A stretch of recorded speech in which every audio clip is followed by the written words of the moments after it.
So what are refusals when dealing with a DWI case? What could be refused? What are the consequences?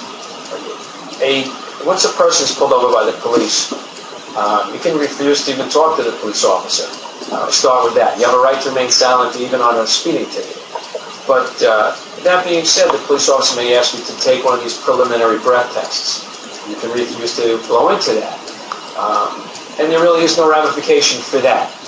You can be subjected to it. They'll ask you to take these, what they refer to as these standardized field sobriety tests, where they ask you to do unnatural acts. They ask people to stand on one leg. They ask people to walk heel to toe on a straight line. Some police officer will ask you to follow his pen as if he's an eye doctor. We appreciate the fact that he may be trained by another police officer to have you take this test called a horizontal gaze nystagmus test, but he's not a medical doctor. And standing on one leg and walking a straight line, people by virtue of their age, their sex, their height, their weight, their build, may not be good candidates to even take these tests. These tests can also be refused, and there are no ramifications to that either. Again, it was my opinion that most people say, I'm fine, I can do this.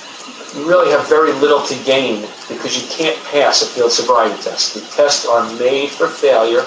They cannot be passed. And even if you do everything properly, the police officer will either say you performed poorly or they'll say the test was inconclusive. The next test that really is the big test is the breath or chemical test when you get back to the police precinct. If you submit to a breath test and it comes up as a 0 because you didn't have anything to drink and the police will think that you're under the influence of drugs, they're going to ask you to submit to a urine test. So all of these tests can be refused. And very seldom are they in your favor that you're going to be having them.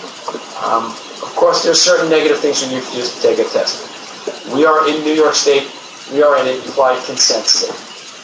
By virtue of getting a license in New York, you consent to take a chemical test. If you refuse to take the test, you can lose your license for a year.